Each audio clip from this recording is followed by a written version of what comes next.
Good afternoon, everybody. It's Lorraine Alternative Homesteading on February 13th, 2025.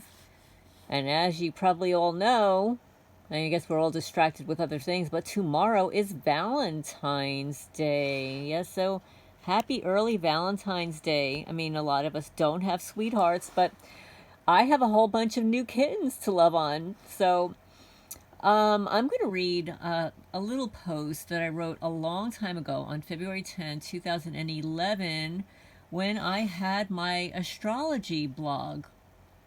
Before I got totally mobbed out of my house, my career, my cat rescue, and all the slander and harassment. And by the way, I mean, at some point I'll probably get into how I was harassed through astrology, because thinking back, there were several perpetrators that were harassing me on Facebook when I was a popular astrologer and had a column and etc., teaching classes and doing healing circles. So here we go. There's an asteroid. I don't know if you're aware of this. It's not just the planets that are out there. We've got asteroids and comets and all that stuff. Excuse me. Thousands and thousands of asteroids. I mean, you can only imagine that there is actually an asteroid, usually after your name, your personal name. Asteroids after famous celebrities, asteroids that are associated with love and relationships and stuff. And then, of course, there's the asteroid Valentine. And it's very similar to my last name. Yes, and people have actually mistakenly called me Lorraine Valentine, but my last name is Valente. It's asteroid number 447 Valentine. So 447 Valentine was discovered by Max Wolf and A. Schwasserman on October 27, 1899 in Heidelberg, as it is considered a main belt asteroid. And as synchronicity would have it, Valentine is number 447, and in numerology, this number totals the number 6. And what you do is you add 4 plus 7. It equals the number 15, and then you reduce it to one digit, so it's 1 plus 5 equals the number 6. And number 6 just happens to be the Lover's card in the tarot deck, and symbolic of compassionate love, choices, service, and often the quote-unquote soulmate.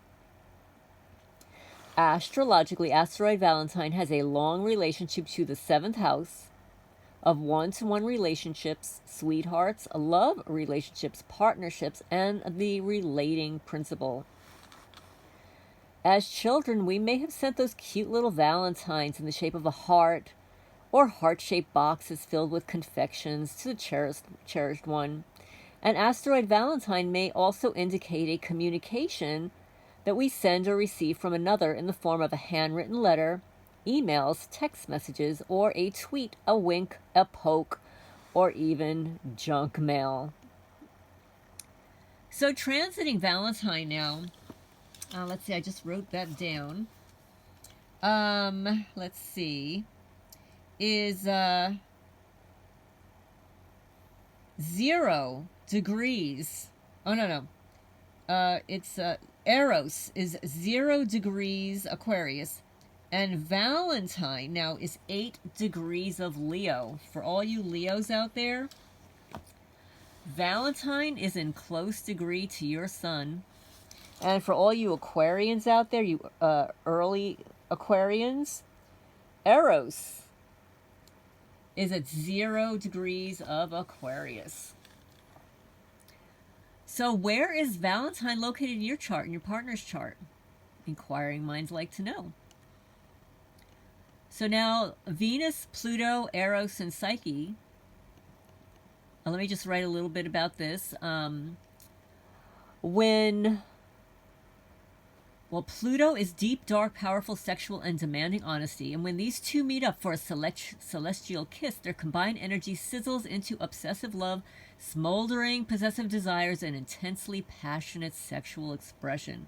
This dramatic tangle lasts the day then when Venus departs and passes over Pluto, he sits alone patiently and ever so gently whispers to the lunar goddess, the moon, as she travels across the path on Valentine's Day.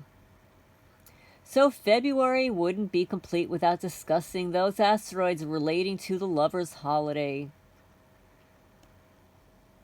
Eros, which is at 0 degrees of Aquarius, has sex for the intimacy and power it brings and for the potential to transform by touching the divine soul of another at whatever cost. And that is according to astrologer Kim Falconer. Eros soars all over the earth, equipped with his bow and arrow, bewitching all the arrow strikes. Cupid's arrow lands upon us when we least expect it. Erotic love and passion ignite, and when Eros transits, it may indicate areas of life where erotic love and or passion awaken and possess the power to transform us. Martha Lang Westcott, she's an astrologer, describes Eros as representing what turns us on and defines sexual interest. It is the essential element of the survival instinct, and for this reason, it is often prominent in death charts when the drive to love is shadowed by transit and or directions or progressions. Simply stated, Eros is passionately focused energy. What motivates, empowers, or drives a person in the location of Eros? Eros is the asteroid of eroticism, yet it may be where we become obsessed. Aren't all obsessions unhealthy? Well, if utilized in a healthful way, they push us to strive for what is fulfilling. Without an obsession, quote-unquote, or focus to succeed, doctors would never practice medicine, lawyers wouldn't practice law, painters wouldn't create, and poets would not write. It takes a certain amount of angst, perseverance, and focused obsession to succeed in any area of life. The location of Eros is where or what we are passionately attached to. Do you know where your Eros is? And in synastry, which is compatibility and chart compatibility, if your Eros is conjunct, trine, or opposite your partner's moon, Venus, Mars, Jupiter, Neptune, Uranus, Pluto, ascendant, descendant, or the name asteroid, and that's true, most of you have an asteroid named after yourself, this is a good indication of erotic sexual attraction, love, and attachment. And the sign indicates the methods, displays, and manifestation of passion, and where the house demonstrates the areas of life you feel most passionate. Aspects are those connections to other planets tell you the story. So what are you passionate about? When Eros is conjunct in the same degree as your partner's Psyche, you have found your soulmate, as Eros and Psyche were mythical ancient lovers, and according to Gutman and Johnson, theirs is a story of love, Eros in search of a soul, Psyche, and a soul in search of love. This myth is highly symbolic of marriage, even in contemporary times. We find our mates starry-eyed and smitten, and after a while we dare to look to see them as they really are. And then what happens? Disillusionment sets in. Whether separation is emotional or physical, it somehow occurs.